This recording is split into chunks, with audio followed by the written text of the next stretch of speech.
Hello and welcome to the Blue House Bull Session. Happy to be back bowling with you on this gorgeous Wednesday, the 14th of May, for our 50th show.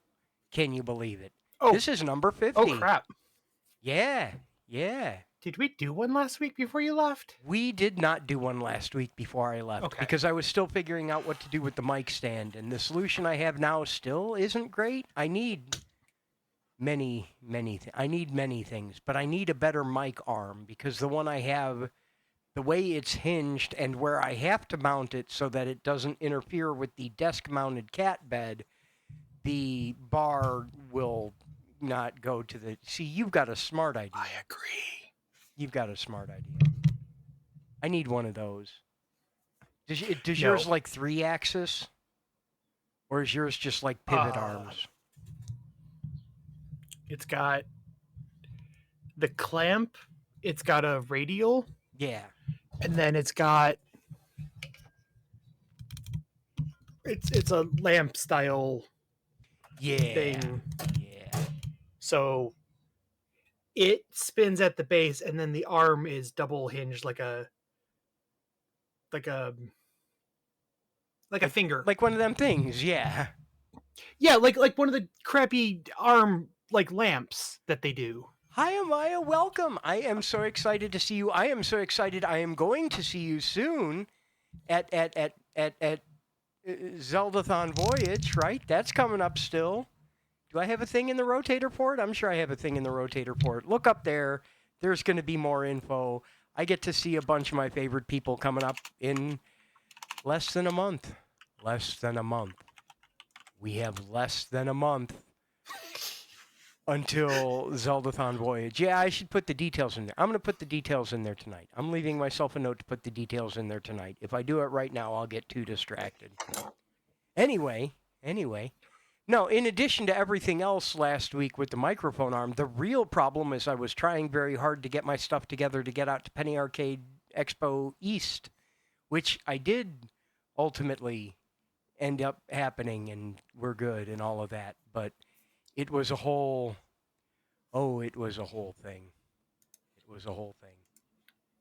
Oh. Oh? Wait, what? Wait, what? Oh, a weather is about to happen.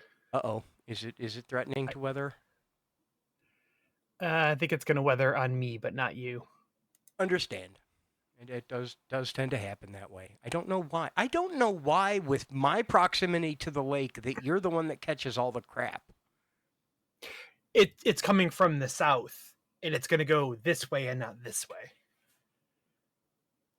You want to hear about PAX, you say?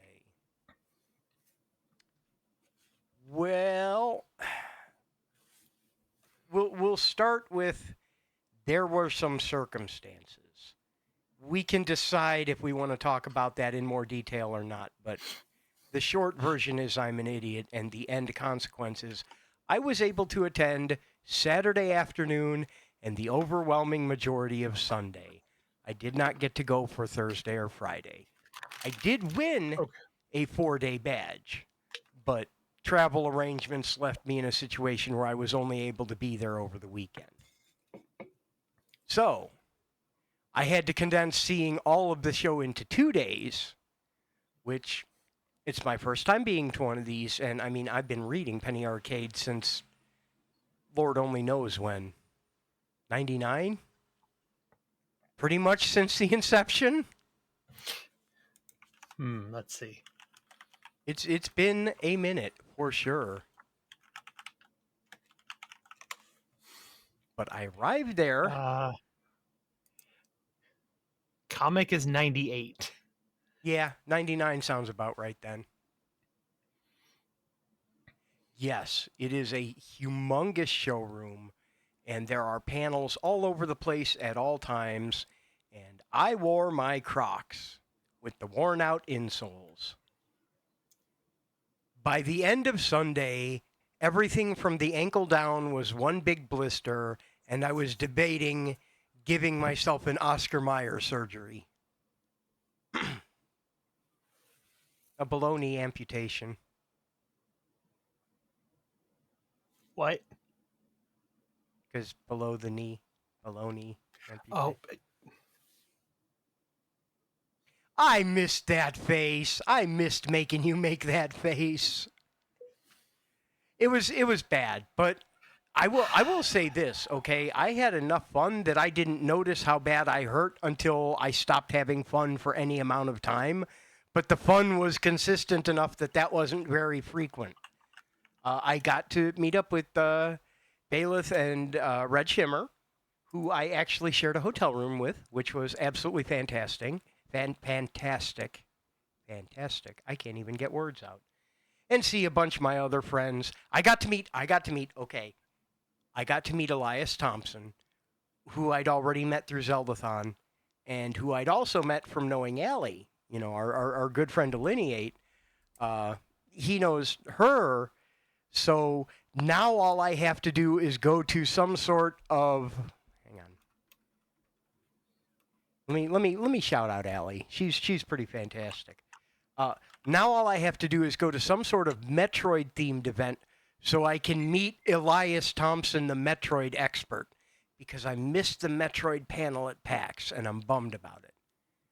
But he is huge in the Metroid community, and then will have met all three Elias Thompsons, and then I have to find a fourth Elias Thompson to meet with a different excuse. Hey, don't I know you from? You may also recognize me from. I got to meet a couple other members of Allie's community. I got to meet some members of Jiggy's community. I got to see Jiggy. I got to see Plinkett. I got to see and hang out with amazing people the whole time, except when I was wandering around on my own, which I did a fair amount of. And that's because they have a huge indie game presence there. Boy, howdy.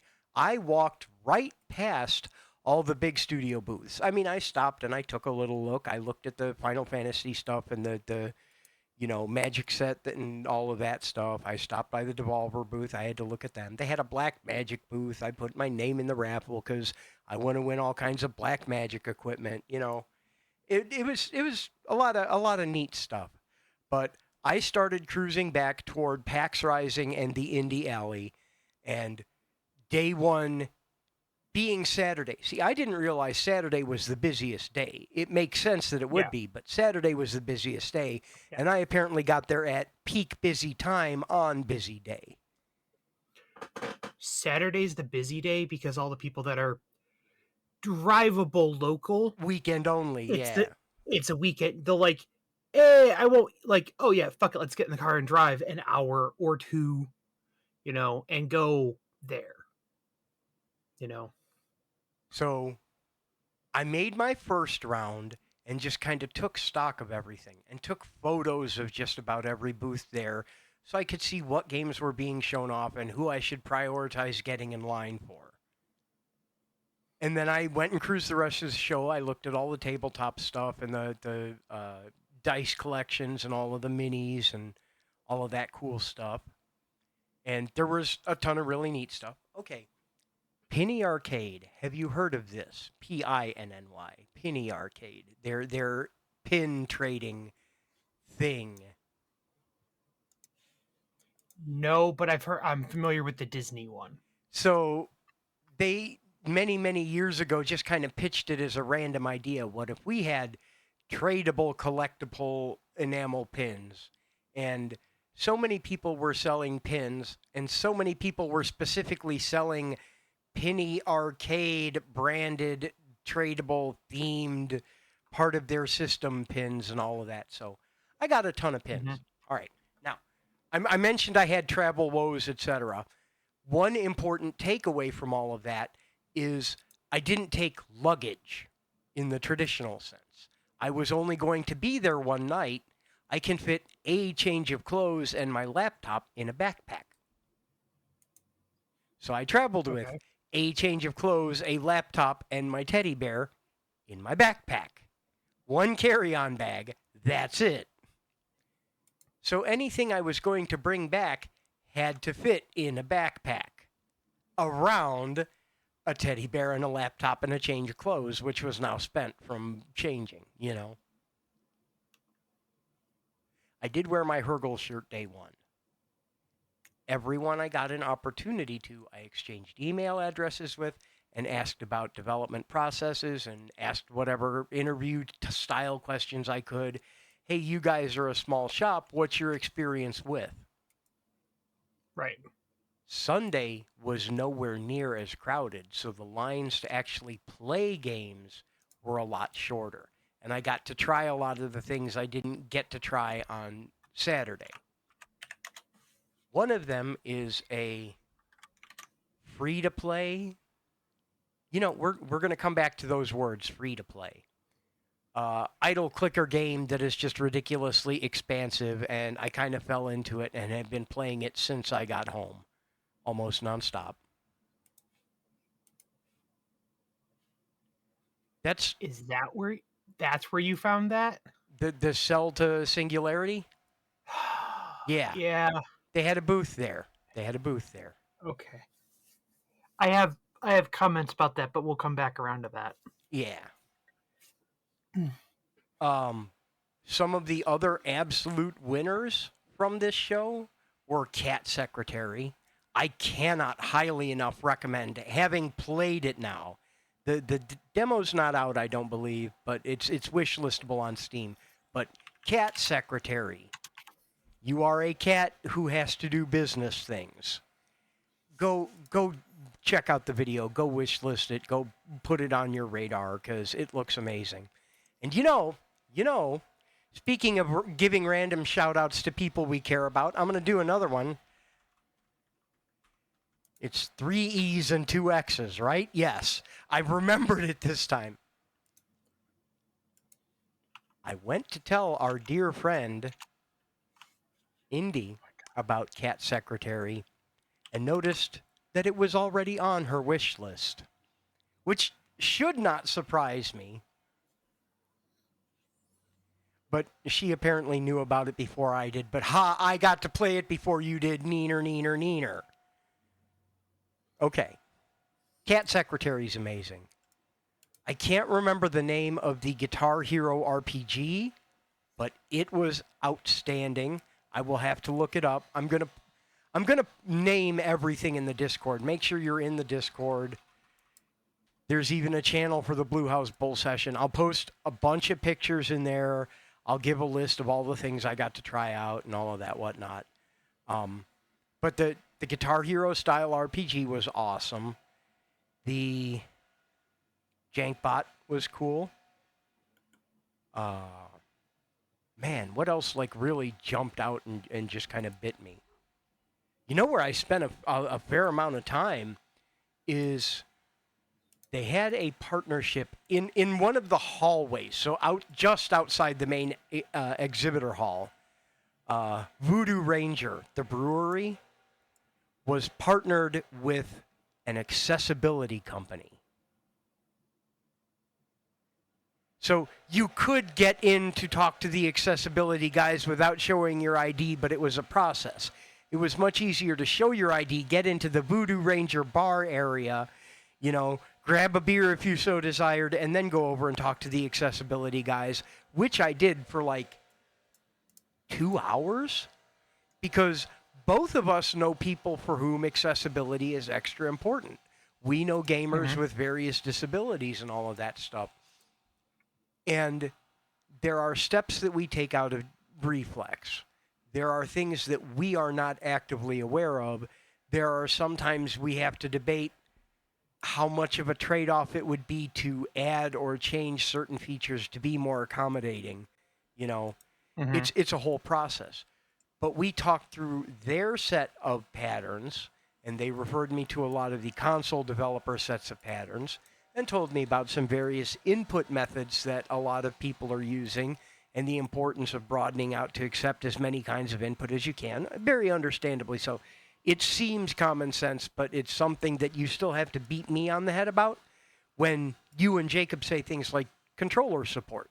I'm not used to playing games with a controller, so it falls out of my head, but that's one of the easiest ways to add accessibility to a game. Because if you add support for a generic controller, someone with another input device can map it to that controller in whatever way works for them. Yep. So I'm thumping myself on the head to remember that one. Absolutely. Mm-hmm. It is vitally important. Don't think of controller as Xbox. Think of controller as human input device. Yes. Speaking of, I have a funny story about human input device for later that's not related to PAX East at all. Do we want to talk about the show that I was there for on Saturday night? Do we want to talk about the Redheads bit? Is there an upper bound to how many shout outs I can give? Can I shout out Jiggy too while I'm doing it? I'm just going to I shout out think spam there's everybody a today. 5-minute, either 5 or 3 or 7-minute timeout on it, just so you don't spam. Well, I'm going to shout Jiggy out because it'll let me this time, and it's probably going to slow down for a little bit because I'm running out of people I can name drop. Ran his second ever full presentation of Game Court at PAX East, and the theme was 6th generation consoles. Okay. Which ones are the 6th generation consoles? I'll ask you. Because this is something that ended up coming up a lot and got asked live at the panel at least once. And honestly, I was surprised and kind of disgusted to hear it. I mean, it's true and accurate, but when I had it pointed out to me, I'm like, no. I want to say PlayStation 3? Nope. You're one too far ahead. 2? Mm-hmm. Really? PS2, Xbox, GameCube, and Dreamcast are considered 6th generation consoles. Wait. Xbox or 360? Xbox. See, I wouldn't, wait. Saying Xbox, the first one, and PlayStation 2. Yes. Interesting. If you look at the actual timing of the years, yeah. But it doesn't feel like that at all. See, I've also seen charts where effectively, like, well, no, yeah, because the Super Nintendo was what, 3rd generation? Yeah. Okay. See, that's the anchor point where I was trying to do the math against. Yeah.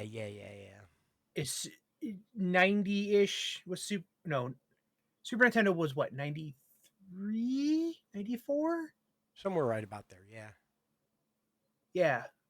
Because NES was 88/89, depending on some math. Yeah. Yeah, shit, 600, yeah. Fuck. So, we had a lot of really interesting takes. And they were debated rather thoroughly, except for the few where Alex Norimaki, God bless her. Can I shout her out? Let me see. Let me try it again. Alex Norimaki. Let me not paste that in Discord. I thought she was gonna shank somebody, like on stage, right there in front of the camera. 100%. That was amazing. I was terrified for the physical well-being of the participants, and I loved every second of it. Seeing her pick up that chair. I was like, love Alex she's so gonna much. shank somebody with her bare fist and then take their corpse and crack them over her knee just to prevent a revive, and then pull the heart out and then just eat it like what's his name eating the pepper at the beginning of Old Iron Chef. Can I say again how much I seconds. love her? She is so amazing. She is so great. And I'm so glad she was like part of all of this too. Jiggy did kind of a rundown on it on his stream last night, his like welcome back stream. And he talked to Scootish about it. Like Scoot called him and they actually like talked about it a bit on his show. Scoot did an amazing job as well. Like the panelists really did so well at keeping the show moving, because that's one of the things as a professional juror, panelist, whatever, that is less directly called out as part of your job is there will be times when something is happening just over here, just off screen. And your job is to keep people engaged and keep the show going. And everyone did an amazing job of that. I think that the line comes in the people that are familiar with a panel show, an ensemble comedy casting. under the guise of some other premise of a game show. Yeah. Yeah. If you're familiar with any of the 1,000 British panel comedy shows, you understand that it's one person talking, but the others are like, it's almost like the yes and of improving. Exactly. But there's also a game show happening that totally doesn't matter. Right. Right. That's not what anybody's But there for.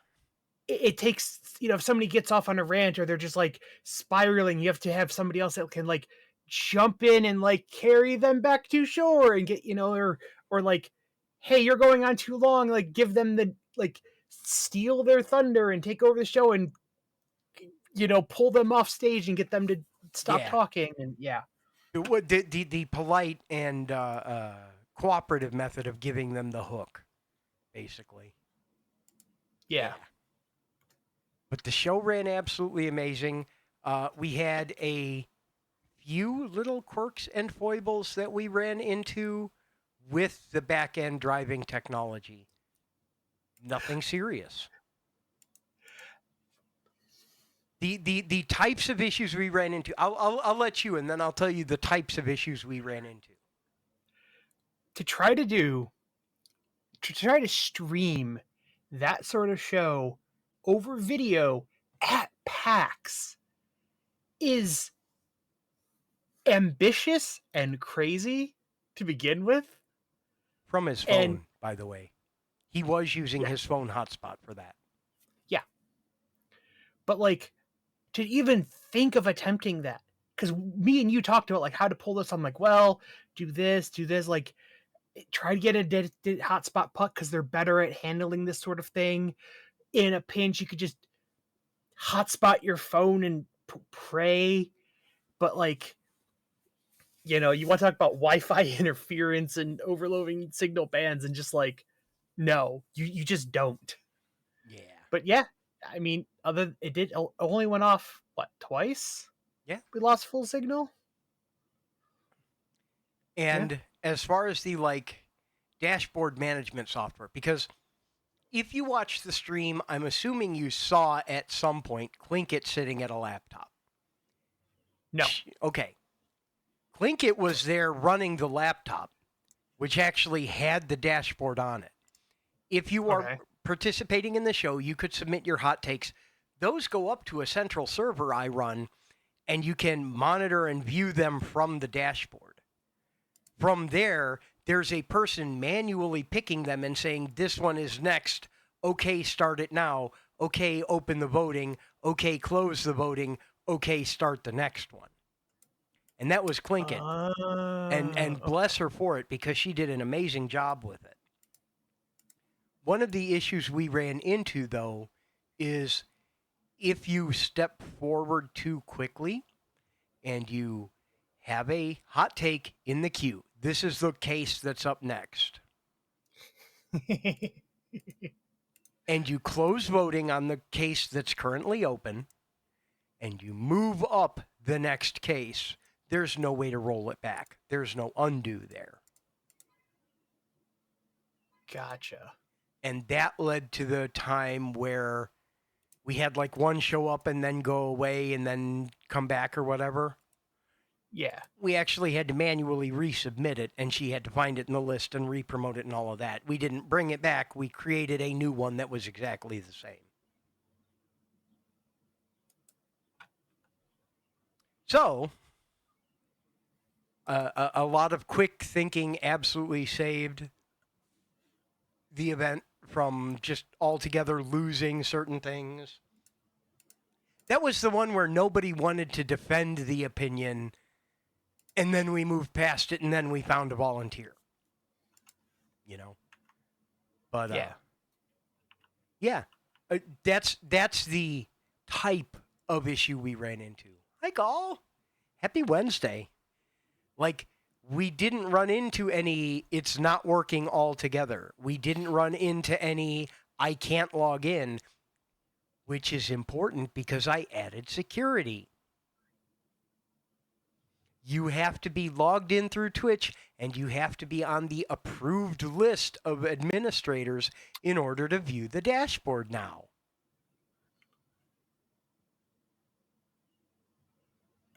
Because the first time he did this at MagFest, my dear friend, my brother, my family, Jackson Perotti, my guy, found the link to the admin dashboard while the panel was going on.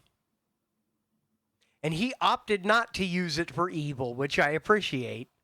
But he did mention to me that he absolutely had the option. And I told him how proud of him I was for that. I am so glad he did that. Look what we done to that man. That makes me so happy to hear. Mm-hmm. So, unfortunately, he couldn't do it this time, although I did very strongly debate leaving him on the list of approved administrators, just in case. So that if he tried logging in as him, he would have live access to all the data. Speaking of live access to all the data, one of the other things that is locked behind a Twitch login that only certain approved people have access to are the full analytics and logs of the event. Oh. I did not capture them last time. Oh. This time, don't worry, they're anonymized. Yeah, but how many people in Ohio do you know that you could probably identify their IP address? Not even IP address. I'm using a browser thumbnail. I'm using a hashed browser thumbnail. Okay. Unless you're the one that submitted the bailiff is cute. No. Okay. Then, in that case... No, but I got a full list of all the takes that were submitted. And I got full record of all the votes that were submitted. And they are linked to, like I said, a hashed browser thumbnail. It's anonymous, but unique enough for the purposes of what we're doing. Right. You know, if you change your vote, but you're in the same browser, it's going to know it's you. If you go open another browser, you didn't hear any of this stuff, blah, blah, blah. Right. Quickest, most painless solution we could come up with for semi-uniqueness for users without any persistent storage. No cookies, no tracking, no whatever. Yeah. But yeah, I got the full traffic reports and everything, all of that. So we have data we can go through. I have been asked not to out everything yet. And we have further discussion to do about who wants to share what, when, but I got the logs is the important part. I decided this time I wanted the logs. And I am going to continue to keep logs anytime this event runs. I know the next few places he has submitted Game Court, although he hasn't gotten any confirmations back yet. So this is a thing that very well may happen again. And now we know how to do it right-ish. I have feedback about the web view that remote people saw. Yeah. But that's minor polish. Yeah, we had a couple other things we made note about that weren't handled on my end either. They were handled as like Node CG overlays that were done separately. Well, not even that, just there's not a lot of feedback. Like, did this work? Did it submit? I don't know. Like, what do I do? Do I just okay, voting is in progress. You don't got to do anything else. Just wait here, and the next one will appear. I don't have to I don't have to hit refresh to see the thing. Like, a feedback like, "Hey, we're waiting. Just stay here," because you don't know. Okay. There's no feedback that this page will auto update on its own. Just chill the fuck out and leave the window alone. Okay. Yeah, that does make sense. I will take that under advisement and kind of figure out how I want to rework that a little bit and still keep the same look, but present that information a little bit better. Yeah. Yeah. And I think when you hit submit, the placement of the button, if you had clicked again, it pops the for against button, but it's the against button was there. So if you accidentally clicked again, like, it's debalancing or something, it changes your vote to no because that's where the same button, like, they should go to the side. So if you clicked in the same place, it's not under your mouse. Yeah. Fair enough. Like I said, it's minor usability things that just like literally, unless you're also sitting there doing it, you're not going to notice. Yeah. It takes a couple of dry runs to work out. You just have to do the system. You have to do the thing to get that sort of feedback. Natsu and But other than I. that, it worked good. Who else was with us? Not it was Natsu and I, and we were standing in line to get into the Dragonfly Theater, their conference room where this was being held. And they came and got us, and they're like, "Are you guys in line?" And we're like, "Yeah." And they're like, "The hell, come on!" And like waved us in while everyone was getting set up. No, I don't want all that responsibility. I don't want to be here before things happen. I want to just be an average Joe Schmo. No, I didn't turn it down. But we very literally had front row seats to it, and that was amazing. Also, Natsu is so amazing. So fun, so funny. Anyway, I digress. That's entirely beside the point. I really did get to see just a ton of people that I know from assorted places. I got to meet I got to meet Pink Penguin. I already knew Very Pink Penguin. I got to meet the OG Pink Penguin. I am so thrilled. She's also secretly working on a commission project for me, which I am excited for. But that's a whole different. Blah, blah, blah, blah, blah. Kyle of all time. I got to meet Kyle. Got to meet Geeky Heart. Oh man. So Sunday comes around, and I go back and I play all the indie games at the indie booths now that the lines are much, much shorter, and watched a couple of panels. I got to go see a barbershop concert, BioShock Infinite. Because BioShock and the barbershop cover of God Only Knows and etc., which was an amazing show. What else did I go see panel-wise while I was there? Oh, GDQ. I got to watch the Minish Cap run.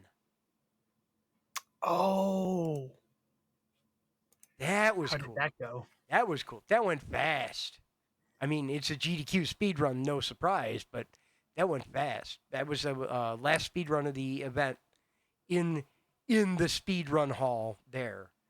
But got to see a bunch of people I know from GDQ, which was awesome. A bunch of people I don't know yet from GDQ, but I'm going to make it happen one way or another. Speaking of which, I need to talk to you about that afterwards. Oh, no. I love our podcast because, like, every 20 minutes I say, hey, I need to talk to you about a thing off the record later. We do that so often. Here, I'm going to send this link to you before I forget it, but I got this link. I had like 4 people send me the link that I just sent you today. I know it was like posted publicly, but I very specifically had 4 people call me out and say, why haven't you done this yet? So we're going to have done that yet. It couldn't hurt to try.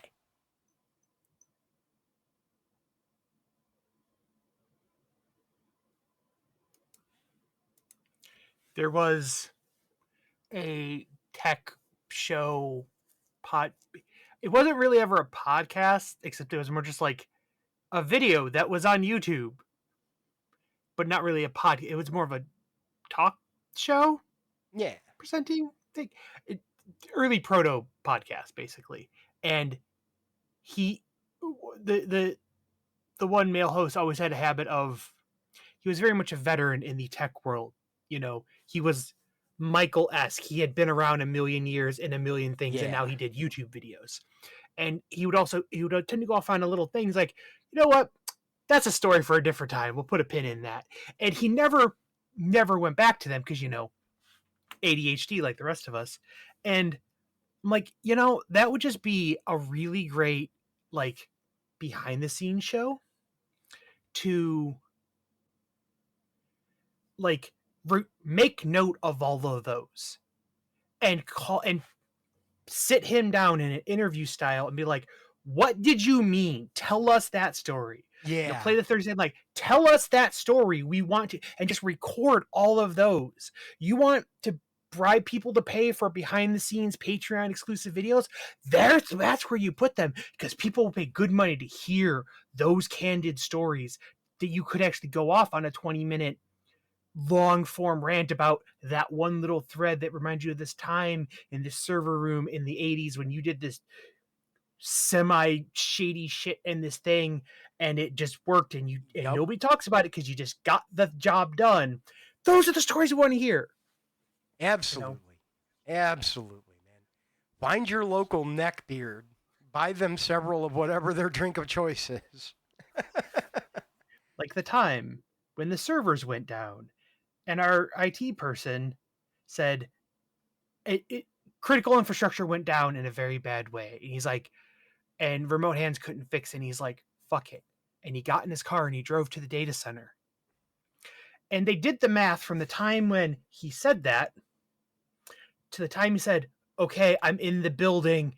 I'll be at the console in a minute. They did the math on Google Maps along as the crow flies along the highway. And they're like, distance over time equals speed. Don't do that. Yeah. Because they realized the number was not a number that was very good.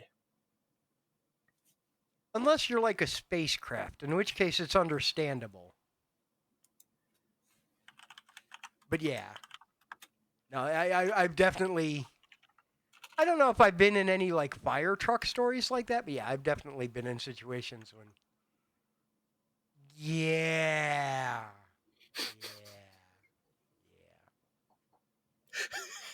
Man, oh man.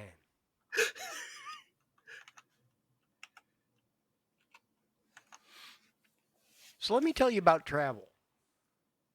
I'm going to tell you about the end of the journey. I'm going to skip the stupid part. I'm going to tell you about the end of the journey. Go ahead. I have one question. Yeah. Did you have your real ID? Yes, I did. I not only had my real ID, I had my passport card. I did not have my paper passport, but I had my passport card. I left my paper passport at home. I have one. I got my actual passport, and then I didn't end up using it, and I don't know where the hell it went. I think it expired now. Oh, see if you're still within the window for renewal. No. This was years ago when we almost went on that cruise. And then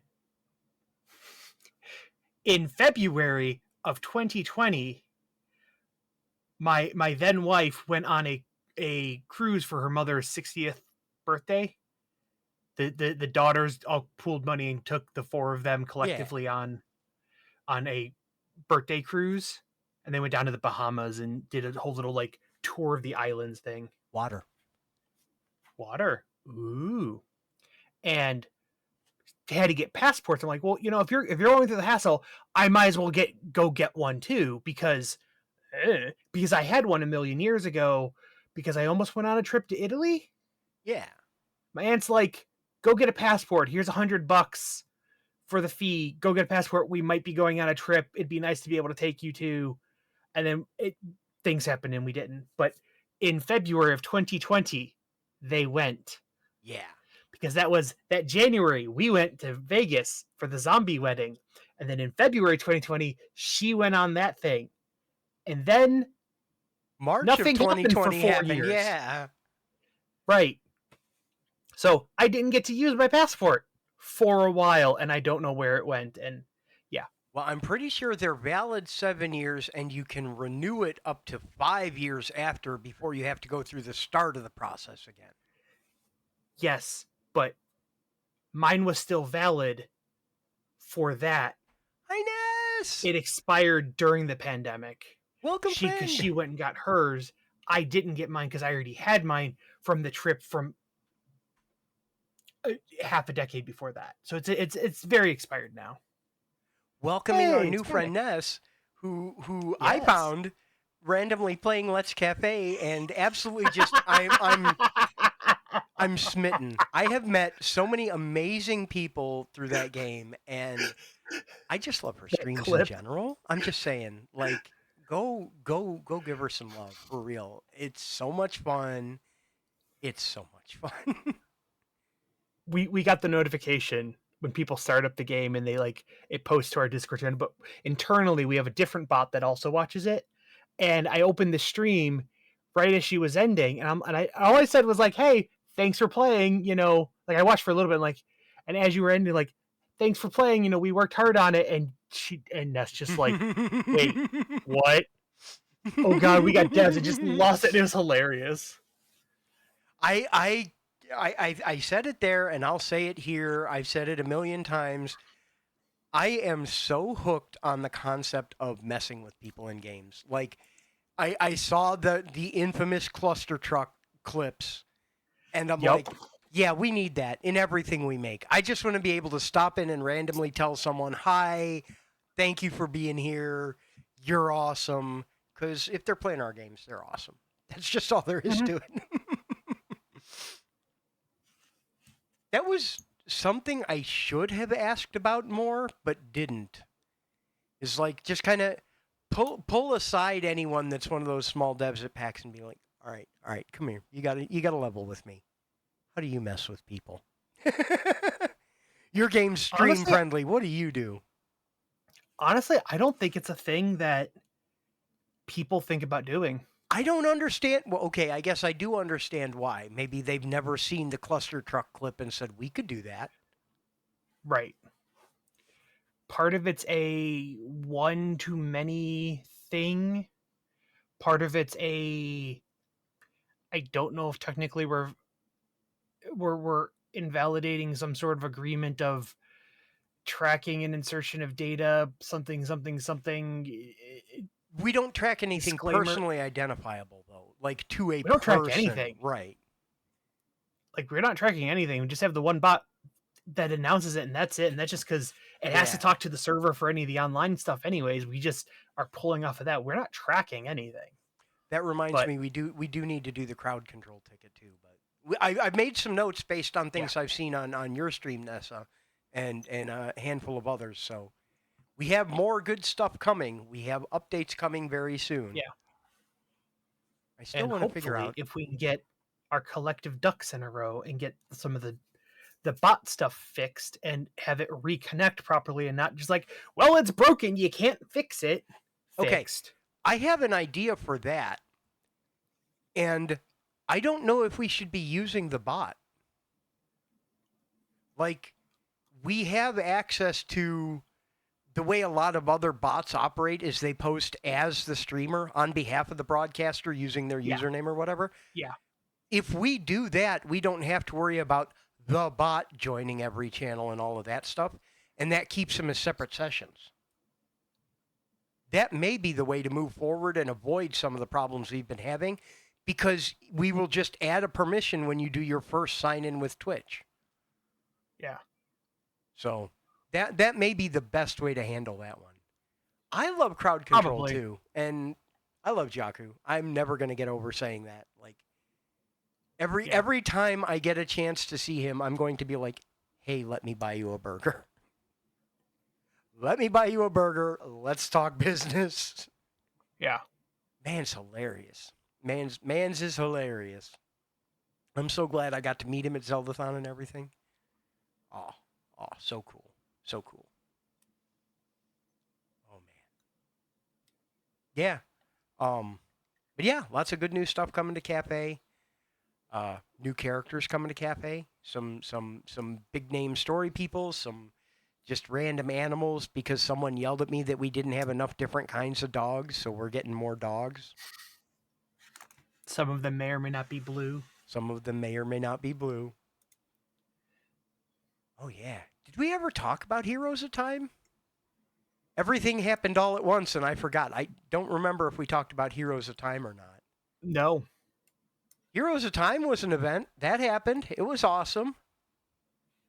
I was super hyped to see everyone doing their bit for that. I'm glad it brought a lot of communities together, especially because a lot of people were worried about it fragmenting things. And I'm like, no, the whole point of this is we all enjoy working together for the common good. You know?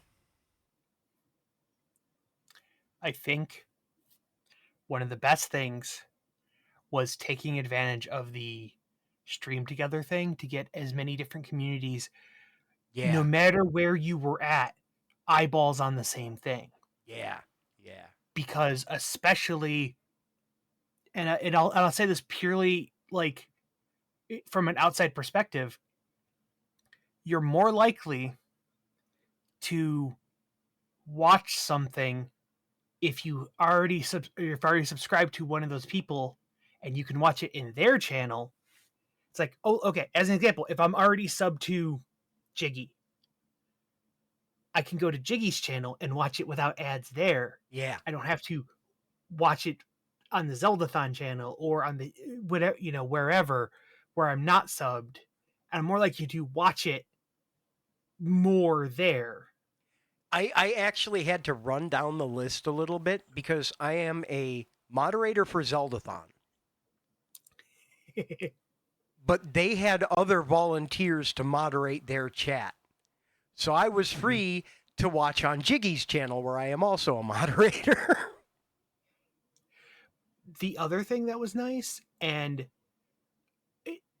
I think I saw them doing this on GDQ or somewhere else that had like kind of a hot seat thing, is having the people that were on stream be in the stream together thing. Yeah. And then when they leave, like, not just like we're just spreading it the whole time, like whoever the runner was, like, Yeah, even if it was on you the had main your channel, option to be like, do I want to rebroadcast the whole thing? Do I want to rebroadcast just my bit? You know, and that was the well, yeah, option but like that all the creators during had. your segment, Yeah. so it would bring yours in, join like, and leave the shared chat from yours when you're Right. actively activating. Yeah. That would be kind of nice. And I made Jamie sing Neutral Milk Hotel. So now at a charity event, I have made Video James sing Black Country New Roads and Neutral Milk Hotel. Do like at the next event, am I going to have to be like, all right, now you're doing Bon Iver? Like, we'll reach for the indie street cred. I'm going to make him sing hipster crap. I love it. I love it. Yeah, I donate bullied him into doing In the Aeroplane Over the Sea. I was so happy for that, though. I mean, he's got the voice for it. He does. He really does. Have you seen his new video?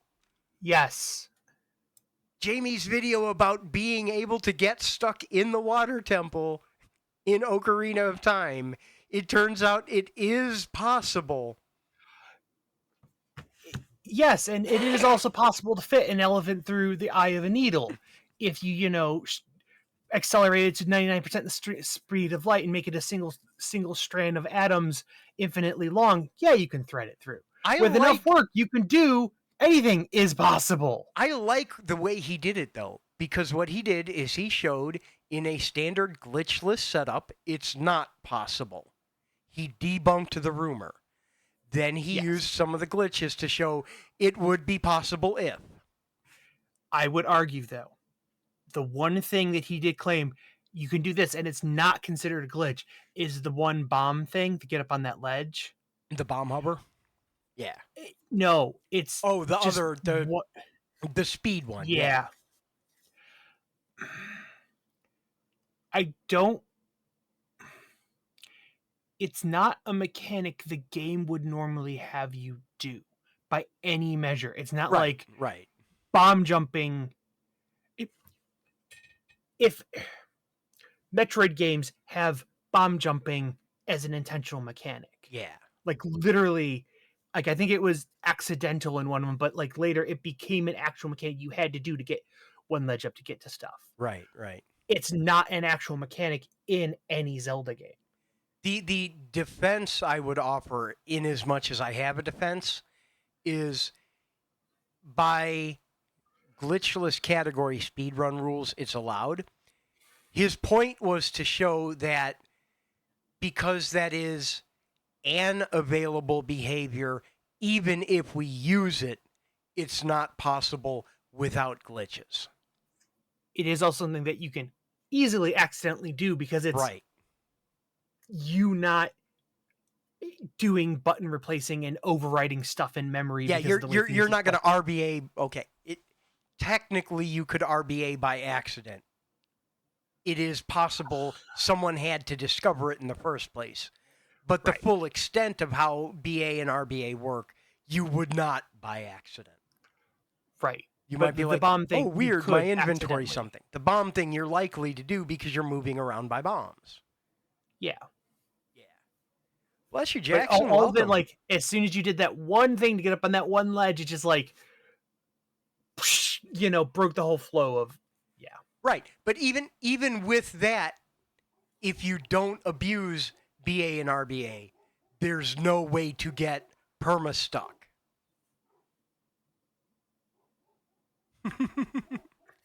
Not me over here learning like every arbitrary code execution setup in the game to make my rebuttal video or anything. Well, we had this problem with Mudoku's digits. We did. You could get through certain diagonal things, or like you could get past a key door in a place and the key was on the other side and you wouldn't be able to get through it. Or you could get on the other side of a bombed wall and not be able to get out because you didn't have bombs. They're like, and you're like, well, you had to bomb it to open it. I'm like, yeah, but if you do this, you can get on the other side of it. Mm-hmm. And that's where, like, you save and quit and we put you at the entrance. Yeah. Yeah. Because this way, like, you get stuck, just save and reload and we'll put you at the entrance no matter what. Our technically a solution was very much close our eyes and stick our fingers in our ears and go la la la as hard as we could. Which is one thing that we need to revisit about how Digit Dungeons is going to work. But yeah, experimenting with Dungeon Golf has given me some insight into that I have some notes on. For when we're building things out, if we're doing like a procedural dungeon that gives us better tracking of gating mechanisms that don't leave you in a sticky state. Yeah. Don't always assume if they got there, they can get back. Right. Heck, just doing the key allocation in the first place was fun. You should go look at the code for that. No, you don't want to look at the code. I assure you, you don't want to look at the code for that. It's bad. You goaded me to go look at Godot, and I sat there one day and I watched 3 hours of videos and then fought for 45 minutes to put a button and a progress bar on a screen. Got that, and then I'm like, okay, I understand how this stupid language works. Let me actually go look at the code for Dungeon Golf, and I'm like, oh crap, I can read this now. Oh god, let me actually look through this. Oh god, this is horrible. Did you see exactly what I expected out of Jason? That I posted earlier in the incubator? Yes. I couldn't help myself. That's like 3 total hours, and that's including the time to cut apart the animated graphics in Photoshop and do manual image processing.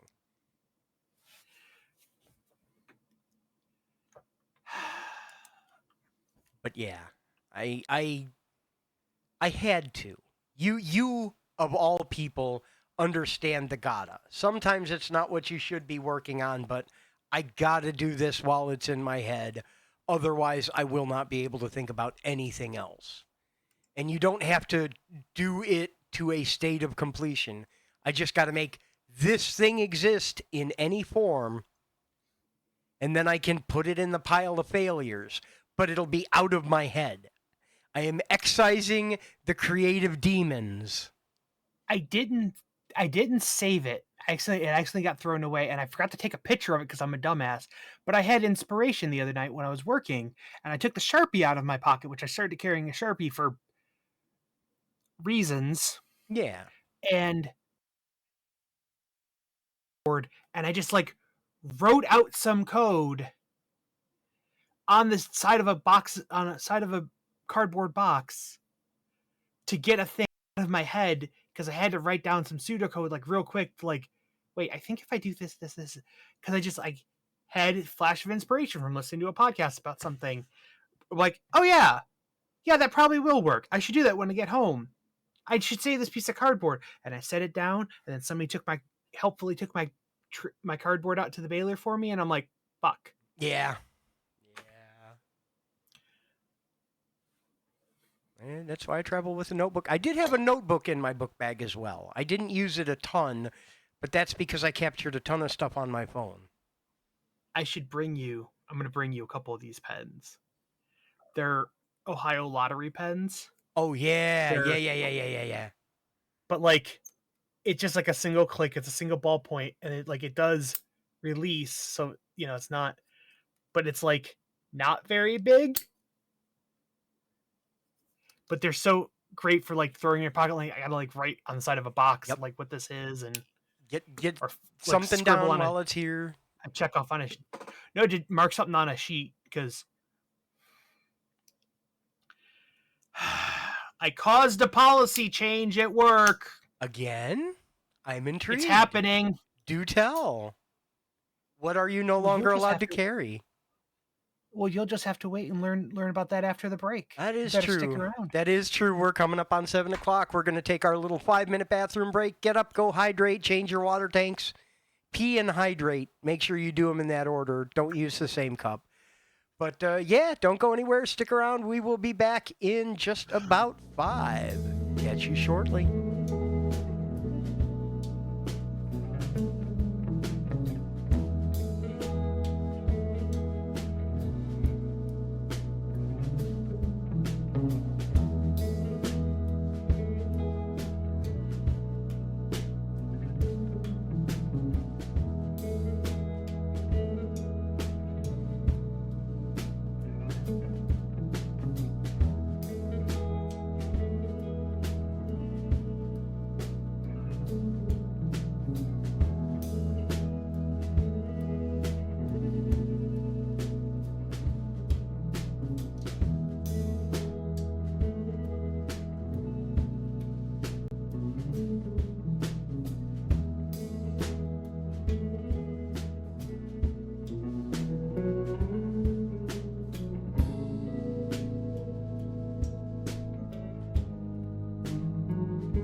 Welcome back to the Blue House Bull Session. Hoping you had a nice break. Hoping you got rehydrated. Hoping you got tanks exchanged. Hoping you got a snack. Maybe got up, stretched your legs, walked the dog, whatever you need to do.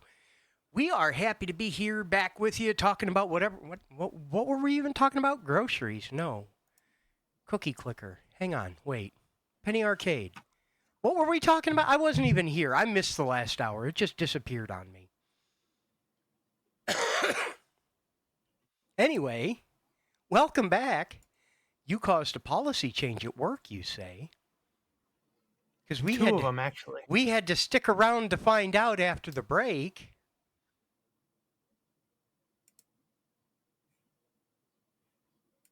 Go on.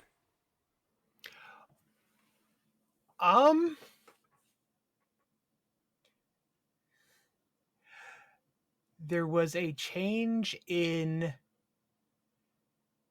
the way and amount that items that are expiring are marked down for discount because they noticed on their balance sheets that there was an uptick in sales of those, and they realized everybody was marking them down to half price, which is, like it expires in it, within a day or two, or, within a week or so. So they marked it just half price just to get rid of it, to make half as much money off of Before we throw it away. And they noticed that, right, which is fairly common. And they noticed there was a on somebody's chart somewhere, there was a large, higher amount of those. And they changed. So like they put out a new memo policy on like, hey, if you're marking it down because it's damaged, do this percentage. If it's because it's expiring, don't put 50% off, put 40% off. Just, throw away slightly less money. And I was, my boss was going over the thing because he was showing me how to do those, so he doesn't have to like go through and sticker all the stuff. He's like, here's a scanner, here's the printer, here's the thing. Go do, put it on the thing. Go do my job for me. Yeah. Basically. And then the day after he was showing me that, the new thing came. I was like, hey, since I showed you this, you got to read this because this changes everything I just told you. Don't do, do this percentage. And I'm like, wait a minute, let me see that chart. And like they notice, I'm like, this was when I started. Like, this was when I started. This is when I've been buying, all the expired or damaged products. Yep. Especially the expiring bread. Sweet roll 6-pack, like, missing 4. No, it's been like the ciabatta rolls. They're like $3 for a pack of 2. I wait till they go on the rack, and it's $1.50 for 2. They're on their last day. They're a little crunchy. Like, oh no, now they're tiny baguettes. I'm going to go home and eat it in 30 minutes. Yeah. I don't have to keep bread for a week. I'm going to consume it that day. So basically, I'm going to get more expensive groceries, and it's your fault, huh? Hmm? I'm kidding. No, because it's the. Also, I've been finding all the damaged stuff and not putting it on the shelf because they told me, hey, if it's damaged in this way, set it to the side and put it down, and we'll mark it down. Everybody else has just been putting it on the shelf. So you're doing your job too well. I'm doing my job at all, and I'm not throwing the can of the case of soup cans onto the ground where 4 of them get dented because it slams into the wall and they just get all dented on that side. I actually like set them down. I appreciate you. I hope you know that. I genuinely appreciate you. The fact that you're putting the effort in. Like, I know this is not an ideal situation, but you're like still doing it. A lot of people would just crap out on it. A lot of people do. I know I'm relatively new at it, and I probably still have fucks to give. and everybody else around me doesn't, because they've all been doing this for 15 years, Yeah. 20 years. So, but I look at it as a consumer. I Right. mean, maybe not with the soup cans, you know, but like I care too much about the business, even though giant corporation conglomerate, the amount of money they waste losing a couple of dollars on 4 cans of soup in the grand scheme of hundreds of thousands of dollars of retail a day is nothing. But I'm not gonna chuck the box of Pop Tarts on the ground, because even though the box can probably take it, maybe it doesn't, and maybe they all crunch, and some kid's gonna open that Pop Tart and it's gonna be busted in half, and it's just gonna ruin their day. Like GameStop was kind of similar to that too. I spent time at GameStop, and like the reason I ended up leaving when all was said and done is because it was a high pressure sales position. If that Yeah. single part of it had been changed in the job, not even removed, just changed, because at the time it was all about push the magazine subscriptions, push the pre-orders. And that's all they care about. Your only metrics were based on your magazine subscriptions and your reservations for pre-orders. And that's extra bullshit, because that very, very quickly, you're going to hit a saturation point on those magazines, because how much of your customer base was repeat customers? You can only buy so many you can only buy the magazine once, or you're not going to get it. Yeah. If you're eligible to be sold on the magazine, you already had it. Yeah. And the tracking at the time, I don't know if they changed this afterwards, but I raised a big stink about it, because the tracking was not percentage of transactions that do not have the card. It was percentage Right. of total transactions. If I Right. had 100% of my transactions with people that had the card because they already had the subscription, and I didn't get any correct. subscriptions, I got in trouble. So they were grading on a curve. Yeah. Yeah. Yeah. Yeah. Don't do that. I know you want to. Never grade on a curve, because you get one asshole person like me that'll fuck your day up. It was rough. It is rough. I loved every single other part of that job, though. Like all of it. All of it. Oh, yeah. The inventory, the facing, the stocking, like all of it. I loved. Okay. My company that I work for has these. I don't remember what they actually call them. It's like we call them good boy tickets. If either a management or a customer's like, hey, can you go give an official pat on the back to this person? You know, they helped me out. They carried my stuff out to the car, whatever. You know, they give them their name and they write it down, and then they give it to you. And the bottom half of it is a $5 store credit. Yeah. You know, it's a little mini gift card, right? But you're supposed to take the top half with like, hey, you know, Fuzzy did a good job on this date. Son of, you know, and the reason why we're supposed to put him on the board in the back. Nobody does, because no, it's dumb. I got a stack of them back a couple months ago, because like a bunch of people saw me do something, and they all filled one out for me for independently, not knowing that somebody had already did it. And like, here's 6 of these, because 4 different people saw you and wanted to make sure you got rewarded for doing this thing that you totally didn't have to do. You weren't told to do, but you did it anyway, and it was the right thing to do. And I keep getting them because I keep doing stuff above and beyond, because I care too much. There's a reason we wrote can do. And this is a part of it, at least. Not even that. I was bringing in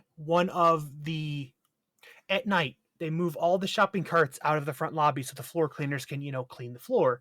And then at night, they have to put them, the day crew moves them out of the front into like by the registers. Yeah. And at night, we put them back so that they're ready to go in the morning.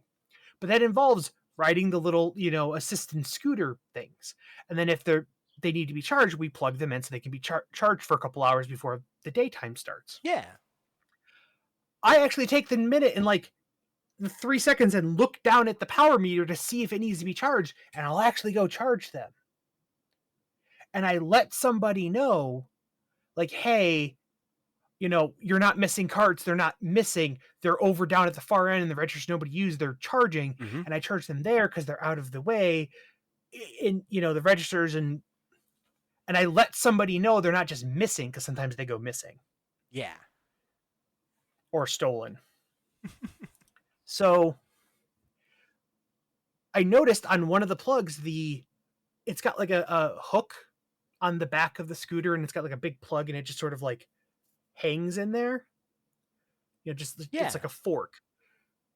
It got whacked somewhat, and it was slightly too close, and it was starting to bend it was starting to cut into the electrical cable. Hey, that sounds not good.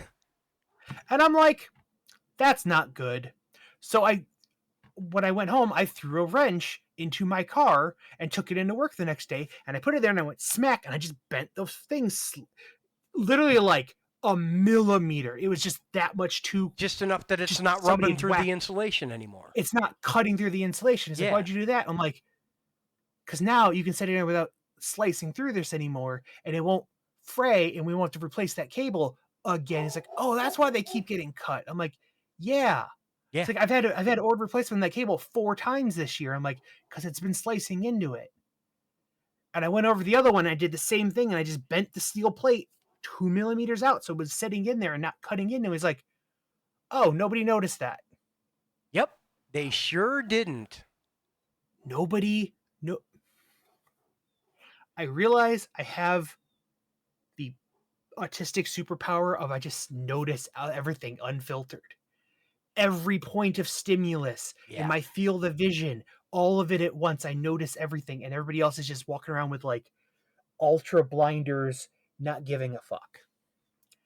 I see so many things around that store that people do not notice, and I stopped saying anything about it, or I stopped pointing them out, and I stopped fixing them to see how long something would sit. There was a box of cereal that got left out of place over by the greeting cards. And I left it there. And I wanted to see how long it would sit there. 4.5 weeks. Nobody across 8 management and 45 employees noticed that on any walkthrough of the store, walking around. 4.5 weeks. That's a whole expiry date for some products. Yeah. And it just sat. It was just chilling over by the congratulations on your bat mitzvah, And I pointed it, and my boss said, why do you care about these things? I'm like, because I notice all of them. Yeah. And I can't, it's a curse, but I see all of these things and I want to fix them because I know they're all fixable because nobody else is fixing them. I see them because they are wrong. I don't seek them, but yeah. And sometimes we don't have the original boxes. And things like the bags of coffee, unless you have the original boxes, they're squishy bags of coffee, so you can't really stack them up because they get squished and stuff. Yeah. And we have all these various sizes of the bags are kind of bricks, but they're squishy, and you can't really stack them too high because of compression weight. We have banana boxes because bananas come in boxes. They reuse these banana boxes to send the damaged stuff back out to reclamation and stuff. It's what they use for shipping cases, basically. And I'm like, hey, can I take some of these? They're like, yeah, don't take too many because we need them. I'm like, no, I'll only take like 1 or 2. And I saved the panel from a box of cardboard, and I filled in the bottom because they're hollow bottoms. Yeah. And I took it and I filled it with all of the bags of coffee. So now it's in a one large, sturdy, compressible. I tarballed the bags of coffee into a stackable box, so you can take the whole box off of the shelf at once and take 64 bags of coffee off the shelf and put it on your cart to go check the shelf, and not 30 some back boxes of 6 bags of coffee at a time that are all over the place. And I started doing this with other areas, like the fruit snacks, the fruit roll-ups and the gummies and stuff. We'll end up with, we'll get a box of 12. There's only space for 10 on the shelf, so you end up with 2 or 3 of this, 3 of this. And rather than have various things, I'm like, can I just put all of these disparate ones in one large box so we can take the odds and ends, the miscellaneous, at once out to the shelf and check all of it. Yep. They used to hate trying to manage the odds and the ones and twos and leftovers, like just hide it, put it behind another product. I'm like, no, because it throws off the counts, it throws off the space for another product, and that's how we get inventory. You have backstock, you have shelves. It's like, yeah, but it's hard to stack. I'm like, make it in one large stackable thing. Put it in a thing that now, stacks. The backstock racks are full of banana boxes of odds and odd different shaped boxes that we can quickly take all of them off the shelf to put them out at once. Yeah. And nobody thought about doing this. Yep. And that's the thing, is like, sometimes it's people don't notice or don't think about something. Sometimes it genuinely is people don't care about it. They did notice or saw, or you bring it to their attention and they won't do anything. But just as often as that, it never floats through someone's mind. You have the mindset where you can detect when something is wrong. Whether or not you want to, you detect that something is wrong. It stands out to you, bright and flashing.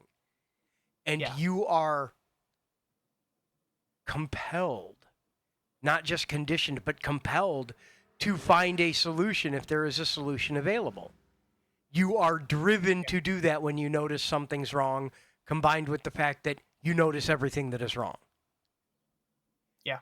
And it is a burden I would not wish on you, but it also doubles as a superpower.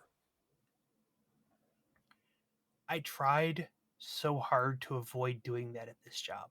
Yeah. I just wanted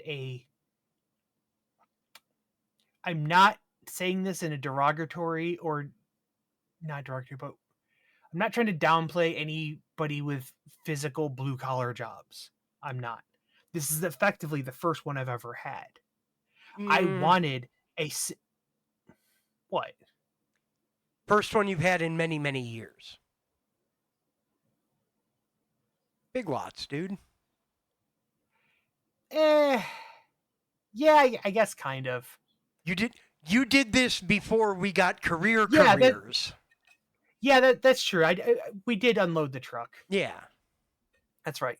But okay, the first grown-up job I've ever had, that was more young, dumb teenager making pocket cash I was immediately spending on literally Mountain Dew and video games. Fair. Okay. Regardless of fact how old I was. But I just wanted a dumb, simple job that I could just show up and do physical labor and not have to think and just be a cog and just be a laborer.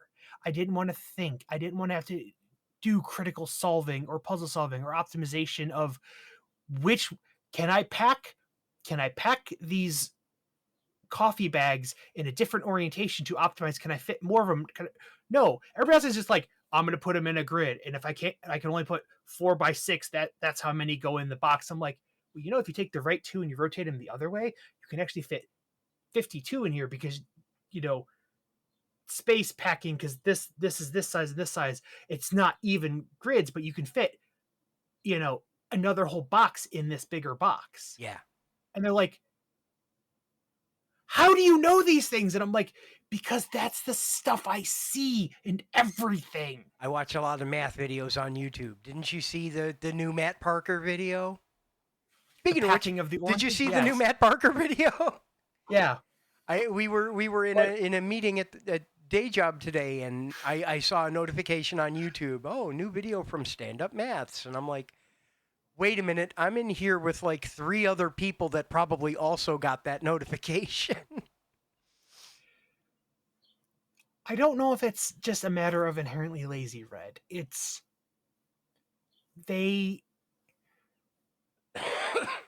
One of my coworkers commented, like, you are too observant. He's the youngest kid there. He's turning 21 this week. He's been here for 3 years. He had to stay late one day because somebody called off, and he was the only one trained to do the backdoor receiving thing with the pallets and the truckers and stuff. Yeah. He said, "Oh, I'm gonna stay late, and I don't know how long I'm gonna have to be here." And I'm like, "Well, you only have to stay here till 8." And he's like, "Why?" I'm like, "Because that's when the vendors stop. They can only come between 4 and 8. That's what the sign on the door says." And he's like, "What sign?" I'm like, "The sign on the back door that says, like, hey, if you're a vendor, you have to wait outside until you're called in. You can only have 3 vendors in the store at the same time, and receiving, we only accept delivery between 4 and 8 a.m. period. And then you have to if you're not already in line, you have to wait." And he's like, "What sign?" I'm like, "This one on the door." And he's like,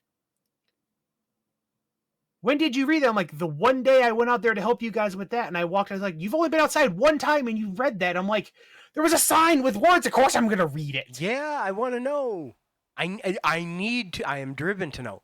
And that's the other thing. That's the other thing I'm going to say about that inherently lazy. Well, I'll come back to it. And he said, "I take out a bail almost every night we work. I have never noticed that sign, let alone ever read it." And I'm like, this is what I see in every single thing. Yeah. It's like, you are too damn observant, which is why I asked you about that. The inherently lazy thing is, but in my mind, laziness comes to what you consider work.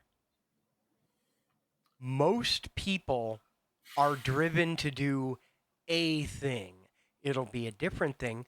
And, people will talk about it. My passion is, but for almost everyone I know, there is a thing that they are just compelled, driven to do, whatever that may be. And sometimes it aligns with the things you have to do at a job, and sometimes it does not. And the things you are not compelled to do, odds are you're probably not going to prioritize. And it's not just a matter of lazy, it's that the thing you are driven to do is a different thing. But that makes it awfully inconvenient when the thing you're paid to do is not the thing you are internally pushed to do. And yes, the reason they pay you is because those are things that, even if you're good at them, you probably don't want to.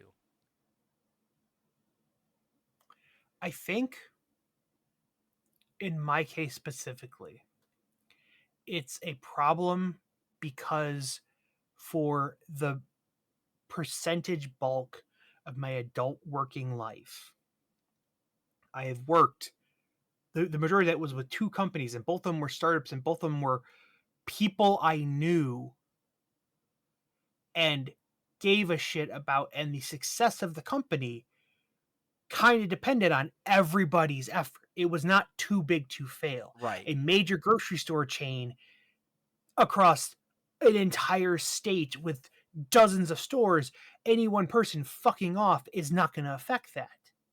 It's got its own gravity. When you're in a startup and there's 15 people at the company, somebody dropping the ball on any one thing could make or break anything. When your job is, yes. 15 years of my life have been working for companies where, for a large part of that, I was a key infrastructure person that covered a lot of the gap filler, jack of all trades gaps of shit that had to be done, and I could pull it off, and it mattered if I gave a fuck. Yeah. Which is why I gave 110%, because I was the crack filler for a lot of processes to smooth all that out. And that's just how I work. Be well, Red. I'm sorry today's been so rough. I hope it goes much better for you from here. We love you. Be safe. Be well. Good luck. Good luck. Yeah. So I don't know how to just be a cog. Which, I always... It's a blurst. It is blurst. every person I meet in that store that isn't directly on my team, I treat with the utmost respect. I say hi, good morning. Yep. If I help them out. Every random old person in the store doing something, I stop and I help them. Even if I'm in there as a goddamn customer and I see something like, hey, do you need a hand with that? Because you know why? I have watched too many episodes of fucking Undercover Boss. Yep. or restaurant, whatever, when there's some camera and somebody's watching shit, is I have seen way too many times when there's somebody just, being a person that is is somebody else. Yeah. Also because I'm just, a decent human being. I enjoy treating people with the level of respect that I would hope to receive back. Absolutely. Yeah. Showing the same compassion, etc. Dirty socialist, basically. Yeah. But yeah, it really is. It's very difficult to separate yourself when you are driven to notice those things and driven to fix them when they're within your aegis. I am a problem solver. That is what I do. I did not want to do that here. I wanted to be a laborer. I wanted to take the big box and turn it into little boxes and put them in neat rows on the shelves. But they get in your way. The problems get in the way of you being able to do that. And that's where the issue comes up, because you'd be able to ignore so much more of it if it didn't have at least an indirect impact on your ability to do those things. Yep. Meanwhile, I'm over here like I'm a solve 'em problemer. If you don't got a problem, I can solve that. And that's one of the reasons we've worked so well together. And also nearly murdered each other a million times. I wouldn't trade it for the world.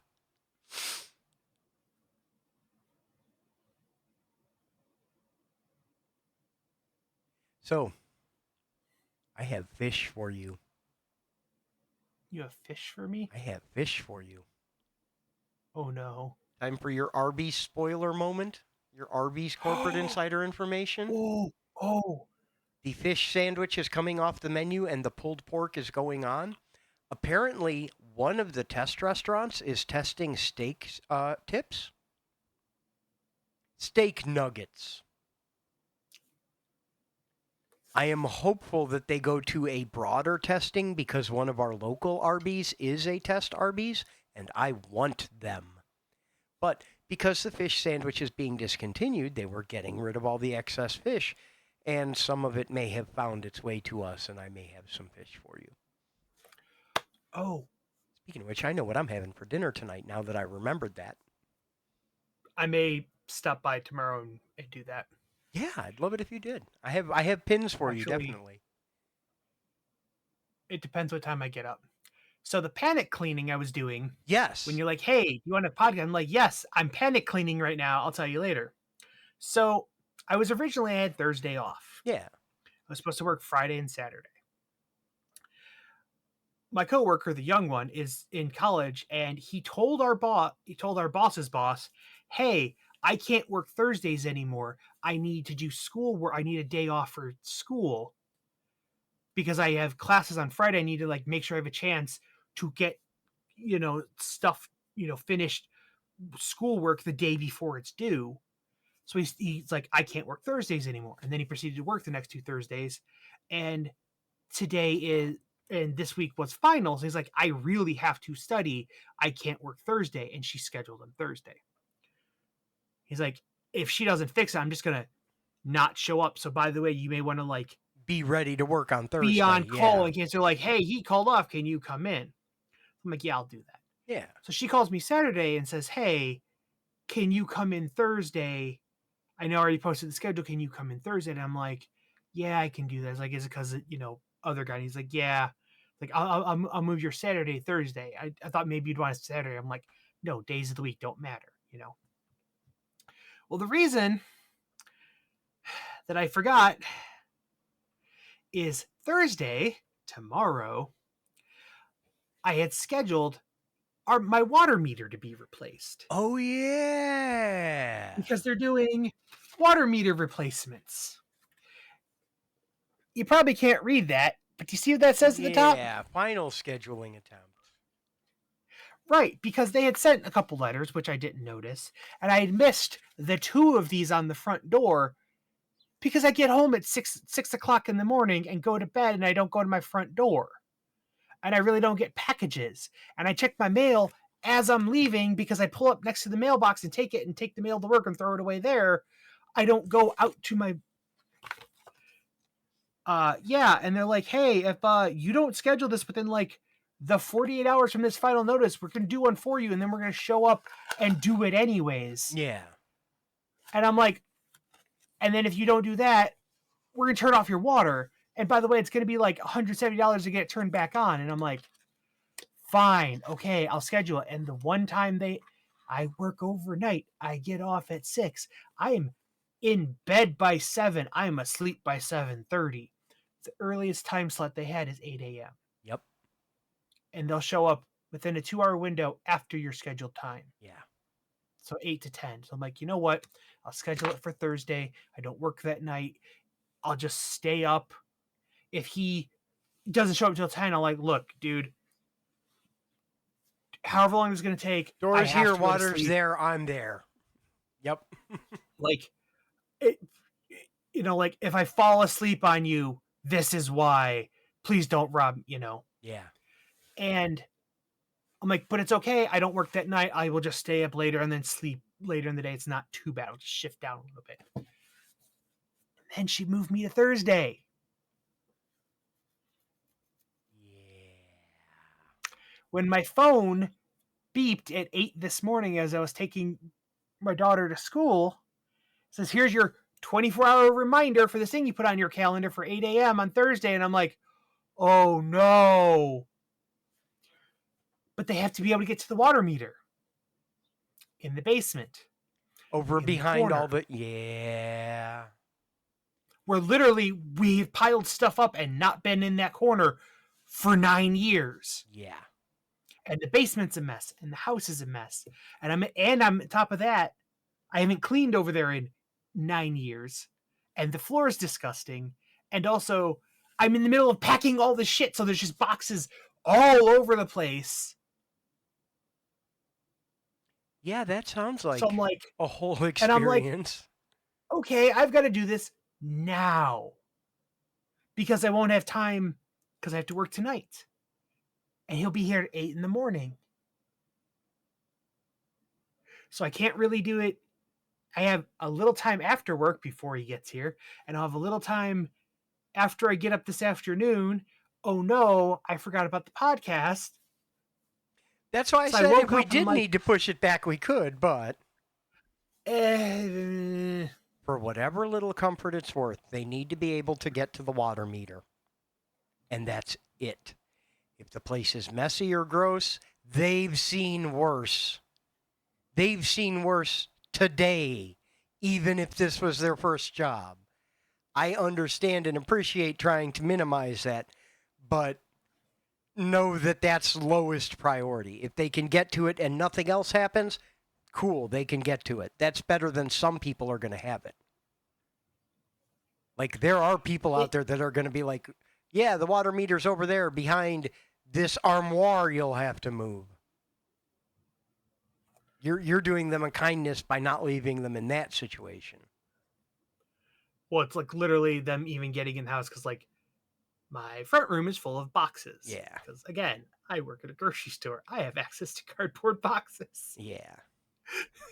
I have access to good, thick, sturdy cardboard boxes that they ship gallons of water in. Yeah. They ship 6 individual 1-gallon bottle of water in a cardboard box. Do you realize what the crush strength on that box of cardboard is? 108 pounds? 95. I was close. I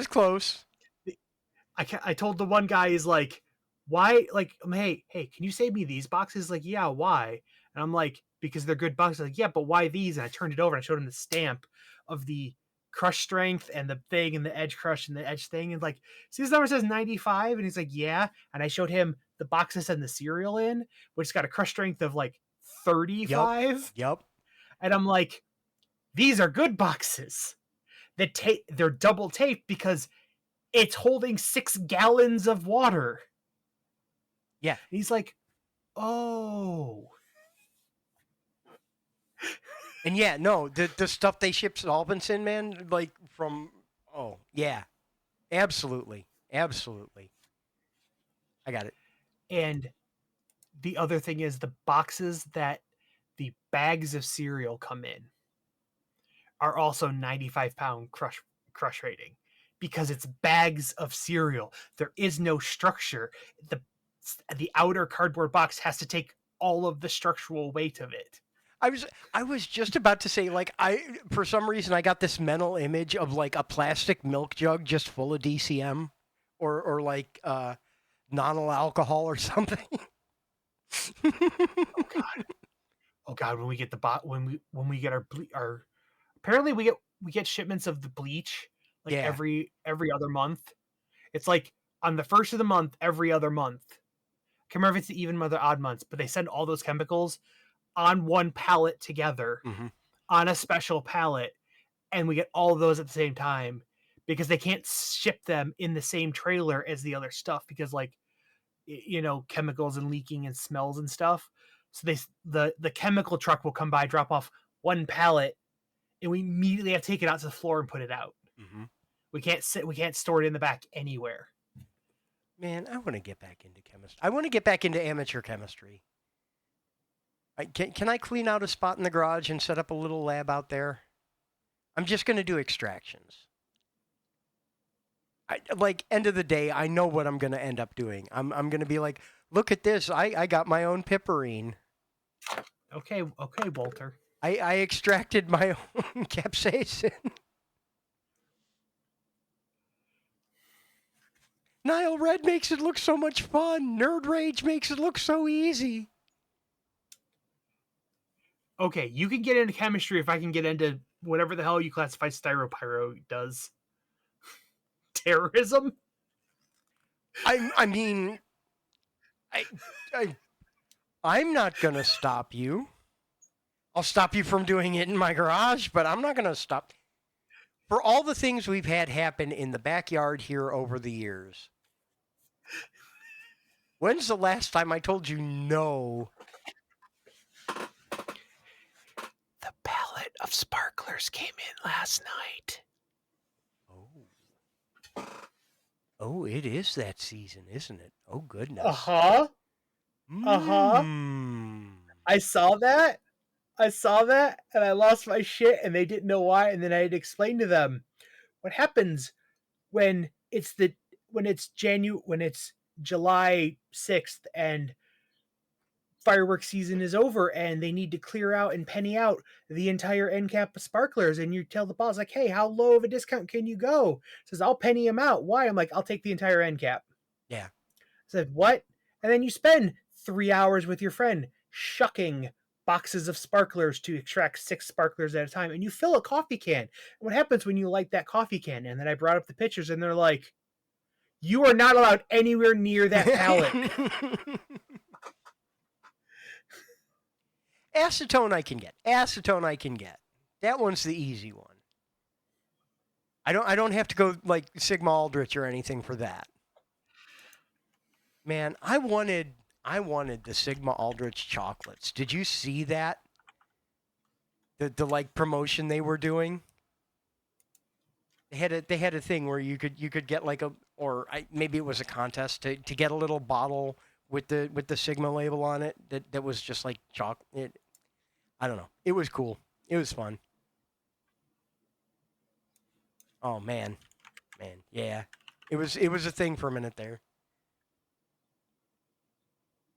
But yeah, yeah. I guess we are coming up on sparkler season, aren't we?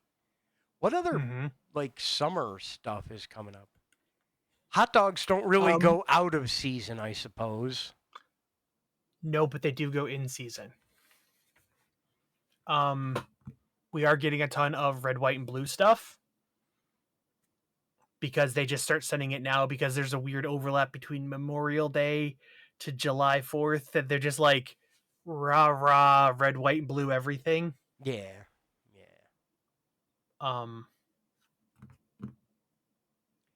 I have a problem related to an image that you sent me the other day. I don't like Cinnamon Toast Crunch. And I really dislike the fact that I don't like it because I want those boxes. Anyone here that doesn't know, among my millions of other hobbies, I repurpose flat pack cardboard sheets, cereal boxes, macaroni and cheese boxes, stuff like that, to make spiral bound notebooks because I have a spiral binding machine because I am a lunatic. And cereal boxes are particularly well suited for this because they're often alarmingly close to A4 or letter size paper, or big enough that you can trim them down to that size. So Fuzzy is actively getting an example of this. But as he's been spending more time in the grocery store, he keeps finding neat stuff in flat pack cardboard to make notebooks from and sending me pictures. And I end up doing things like buying 4 boxes of Girl Scout cookie Pop-Tarts so I can make Girl Scout cookie Pop-Tart notebooks. with mint green paper, even. I love the mint green paper. I know, I have a bunch of them too, and I don't know where they went.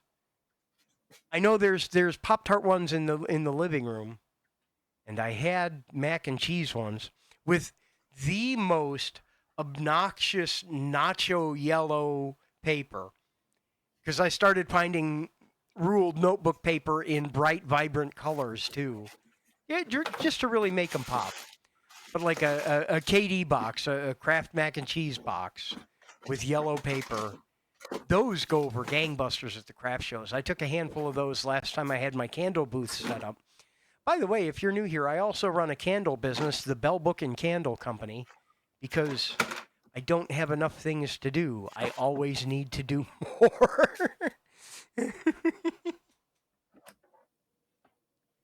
But yeah, cereal boxes work really, really well for notebooks.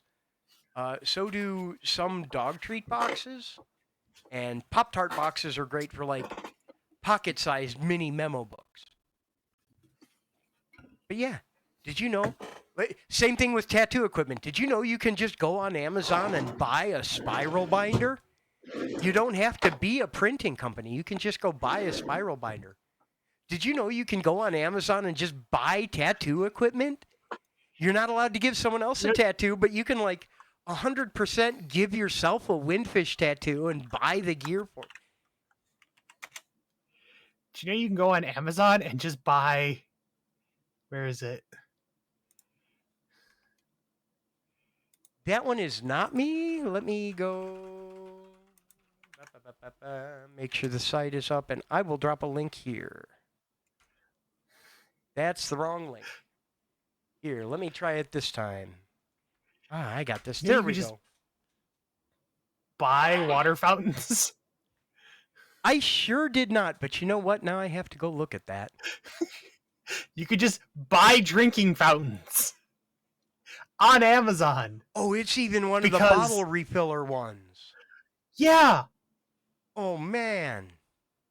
This isn't like kitchen supply. This is just goddamn Amazon. You can just buy these things.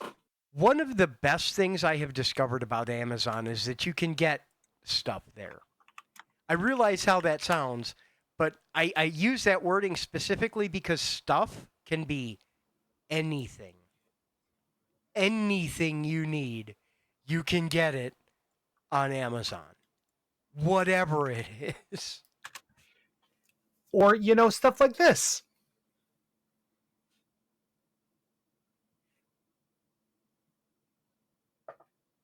For all your park benching needs.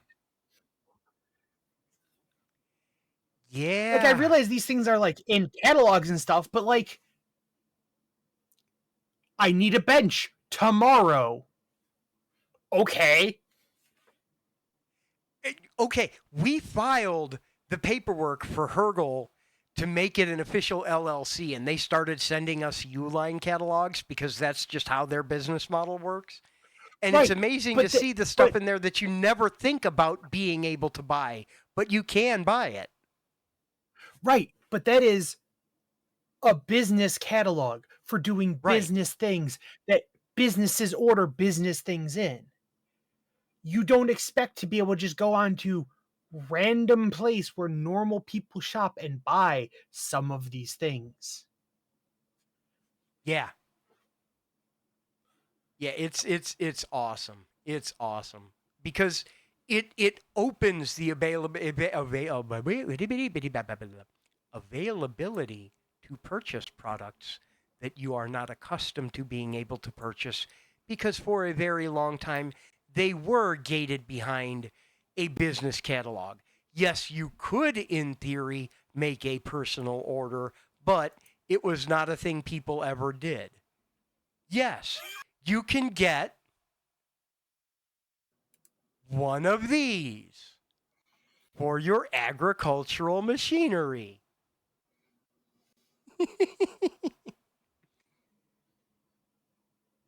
And for all It the ill will people have